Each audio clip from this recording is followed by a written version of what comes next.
तेजस ने तारंग शक्ति अभ्यास में राफेल और यूरोफाइटर टाइफून को चकमा दिया। स्वदेशी शक्ति का प्रदर्शन। तमिलनाडु के सुलूर में तारंग शक्ति युद्ध अभ्यास शुरू हो गया है, जिसमें भारतीय वायुसेना दुनिया भर की सेनाओं के साथ अपनी ताकत का प्रदर्शन कर रही है। शुरुआत में ही भारत के स्वदेशी तेजस विमान ने उच्च कोटि के राफेल और यूरोफाइटर टाइफून जेट विमानों को चौंका दिया। तेजस ने इन विमानों को आसानी से रोका, जिससे फ्रांस और अन्य यूरोपीय देशों की आश्चर्यचकित कर दिया।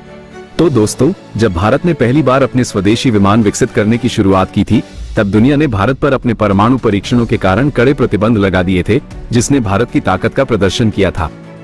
प्रौद्योगिकी, सॉफ्टवेयर और विशेषज्ञों की कमी से जुड़ी चुनौतियों के बावजूद भारत ने दृढ़ता से काम किया। हालांकि अमेरिकी प्रतिबंधों के बाद इस परियोजना में देरी हुई, फिर भी भारत ने सफलतापूर्वक विमान विकसित किया, जिससे देश रक्षा के क्षेत्र में आत्मनिर्भर बन गया।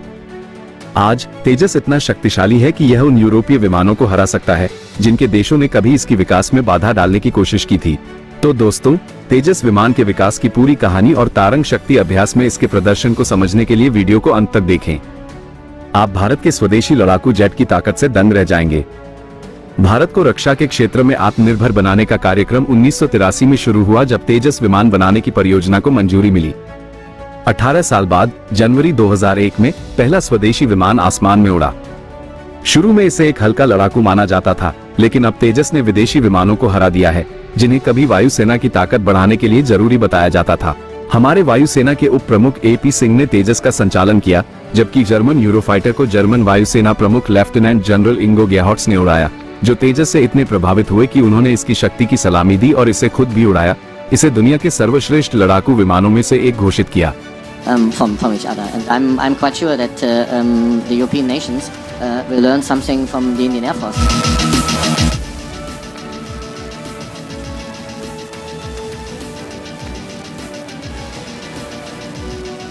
स्पेन, ब्रिटेन, जर्मनी और इटली द्वारा संयुक्त रूप से विकसित किए गए यूरोफाइटर टाइफून को तेजस ने घुटने टेकने पर मजबूर कर दिया, जिससे दुनिया के 4 सबसे शक्तिशाली देशों की तकनीक हिल गई। तेजस का सफर आसान नहीं था। 1980 के दशक में भारत दुनिया के सामने अपनी ताकत दिखा रहा था। 1971 के युद्ध में पाकिस्तान की सेना को तोड़ने और 1974 में परमाणु परीक्षण करने के बाद भारत को वैश्विक समुदाय, विशेषकर संयुक्त राज्य अमेरिका से कड़े प्रतिबंधों का सामना करना पड़ा। कोई भी देश भारत को हथियार प्रौद्योगिकी के साथ समर्थन देने को तैयार नहीं था। फिर भी भारत ने अपनी आगे की यात्रा जारी रखी और तेजस विमान सहित अपने स्वयं के शक्तिशाली हथियार विकसित करने का फैसला किया। तेजस परियोजना को 1983 में मंजूरी दी गई थी और डॉक्टर कोट्टा हरिनारायण जैसे वैज्ञानिकों ने इसके विकास में महत्वपूर्ण भूमिका निभाई। 2003 में तत्कालीन प्रधानमंत्री अटल बिहारी वाजपेयी ने इस विमान का नाम तेजस रखा। अमेरिकी कंपनी जी द्वारा अचानक अनुबंध रद्द करने सहित चुनौतियों के बावजूद भारत पीछे नहीं हटा। 18 साल बाद भारत ने अपने स्वदेशी विमान की शक्ति का प्रदर्शन किया, जो अब पश्चिमी जेट विमानों को मात देने में सक्षम है, जिससे ब्रिटिश और फ्रांसीसी वायुसेनाएं चकित हैं। न केवल तेजस को और भी शक्तिशाली बनाने के लिए अपडेट किया गया है, बल्कि इसके नए वेरिएंट जैसे MK1A, MK1A अल्फा और MK2 कहीं अधिक उन्नत हैं। भारतीय वायुसेना ने पहले ही ऑर्डर दे दिए हैं और इन संस्करणों ने तारंग शक्ति अभ्यास में अपनी क्षमता साबित कर दी है। जबकि इस अभ्यास में तेजस के पहले संस्करण का प्रदर्शन किया गया, यह विमान 4.5 पीढ़ी के लड़ाकू विमानों से संबंधित है, जो इसे दुनिया के सबसे खतरनाक विमानों में से एक बनाता है। तेजस का उत्पादन 2007 में शुरू हुआ और युद्धपोतों से संचालित होने की अनुमति देने के लिए एक नौसेना संस्करण भी विकसित किया गया। यह अब दासॉल्ट, राफेल, सुखोई 30 MKI और मिराज 2000 जैसे अन्य शक्तिशाली लड़ाकू विमानों के साथ भारतीय वायुसेना के रैंक में शामिल हो गया है। तेजस, जो 2376 किलोमीटर घंटा तक की रफ्तार पकड़ सकता है और 50,000 फीट की ऊंचाई पर उड़ सकता है, एक सुपरसोनिक फाइटर जेट है जो घातक ब्रह्मोस मिसाइल ले जाने में सक्षम है। यह अपनी श्रेणी का सबसे हल्का और सबसे घातक विमान है, जिसकी पूरे एशिया में भारी मांग है। इलेक्ट्रॉनिक युद्ध इकाइयों, बियॉन्ड विजुअल रेंज BVR, मिसाइलों और रडार चेतावनी प्रणाली सहित अत्याधुनिक तकनीक से लैस तेजस को खतरों का तुरंत पता लगाने और उनका जवाब देने के लिए डिजाइन किया गया है। भारत ने पहले ही तेजस के उन्नत संस्करण विकसित कर लिए हैं, जिनमें MK1A, MK1A अल्फा और MK2 शामिल हैं, जो अपने पूर्ववर्तियों की तुलना में कहीं अधिक घातक हैं। भारतीय वायुसेना ने इन विमानों के लिए एक बड़ा ऑर्डर दिया है, जिसकी डिलीवरी 2028 तक होने की उम्मीद है। इसके अलावा रक्षा मंत्रालय ने भी 97 अतिरिक्त तेजस MK1A विमानों की खरीद को मंजूरी दे दी है, जिससे कुल संख्या 220 हो गई है। भारतीय वायुसेना लगभग 120 LCA MK2 विमान हासिल करने में भी रुचि रखती है। इस प्रकार भारतीय वायुसेना स्वदेशी विमानों के बेड़े के साथ एक प्रमुख ताकत बनने के लिए तैयार है। जब तक इनके 2 वेरिएंट तैयार हो जाएगा, तब तक भारतीय वायुसेना मुख्य रूप से घरेलू जेट विमानों पर निर्भर होगी। तेजस की कहानी रक्षा में आत्मनिर्भरता हासिल करने के भारत के दृढ़ संकल्प का प्रमाण है। रक्षा क्षेत्र में भारत की बढ़ती ताकत के बारे में आप क्या महसूस करते हैं? अपनी राय कमेंट में शेयर करें। हम बात करने जा रहे हैं HAL तेजस के बारे में। इस समय भारत में एक अभ्यास चल रहा है जिसका नाम तरंग शक्ति है और यह अब तक भारत में हुए सभी हवाई अभ्यासों में सबसे बड़ा अभ्यास है। माना जाता है कि यहाँ 51 देशों को आमंत्रित किया गया था और लगभग 30 देश इसमें भाग ले रहे हैं। अगर हम महत्वपूर्ण देशों की बात करें तो अमेरिका, फ्रांस और जर्मनी के लड़ाकू विमानों की संपत्तियां यहाँ काफी देखी गई हैं और इस वीडियो में हम लड़ाकू विमानों की संपत्तियों और वायुसेना के पायलटों के बारे में बात करेंगे।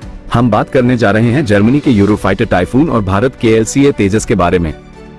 अभ्यास तरंग शक्ति के दौरान एक बहुत ही दिलचस्प घटना हुई है और इस घटना को समझना महत्वपूर्ण है। इस अभ्यास के लिए जर्मनी ने 5 यूरोफाइटर टाइफून और लॉजिस्टिक सपोर्ट के लिए एक A400M भारत भेजा है। भारत आते समय जर्मन वायुसेना प्रमुख एक यूरोफाइटर टाइफून उड़ा रहे थे और जब वे सलूर पहुंचने वाले थे, तब भारतीय वायुसेना के उप प्रमुख एयर मार्शल AP सिंह ने उन्हें रोक लिया। लेकिन दिलचस्प बात यहां से शुरू होती है। जिस विमान को एयर मार्शल उड़ा रहे थे वह LCA मार्क V था और यह विमान वर्तमान में सलूर में तैनात है। ऐतिहासिक रूप से तेजस के बारे में कई बातें कही गई हैं, लेकिन इस पूरी घटना के दौरान आप एक बात समझ सकते हैं कि इस विमान को भारतीय सेना ने पूरी तरह से अपना लिया है और भारतीय सेना को इस विमान पर काफी गर्व है। देखिए, LCA मार्क V मूल रूप से MiG-21 का प्रतिस्थापन है, यानी इन विमानों को इंटरसेप्टर भूमिका में भारतीय सेना में शामिल किया गया है। हालांकि ये विमान बहुभूमिका वाले हैं। ये मल्टी रोल विमान हैं और दूसरे तरह के मिशन भी कर सकते हैं, लेकिन अगर हम सटीक जरूरत की बात करें तो इसे अभी इंटरसेप्टर के रूप में शामिल किया गया है। संदर्भ समझने के लिए कल्पना कीजिए कि आज बालकोट जैसा हमला किया जाता है। ये हमला MiG-2000 से किया जा सकता है, यह हमला सुखोई 30 MKI से किया जा सकता है, यह हमला राफेल से भी किया जा सकता है और यह हमला तेजस से भी किया जा सकता है। लेकिन हमले के बाद अगर पाकिस्तानी वायुसेना भारत में घुसने की कोशिश करती है तो उन्हें एयर कॉम्बैट पेट्रोल के ऊपर LCA तेजस विमान दिखाई देगा। इन विमानों की भूमिका वायु रक्षा प्रदान करना होगी और अगर पाकिस्तानी वायुसेना भारतीय हवाई क्षेत्र में घुसने की कोशिश करती है तो ये विमान पाकिस्तानी वायुसेना के विमानों को रोकेंगे। कुछ ऐसा ही अभ्यास तरंग शक्ति के दौरान प्रदर्शित किया गया है और यहाँ जर्मन वायुसेना का यूरोफाइटर टाइफून भारतीय वायुसेना द्वारा नियंत्रित हवाई क्षेत्र में प्रवेश करने की कोशिश करता है और इस प्रयास के दौरान भारतीय वायुसेना के उप प्रमुख एयर मार्शल AP सिंह ने अपने LCA तेजस मार्क 1 में इस विमान को रोक दिया।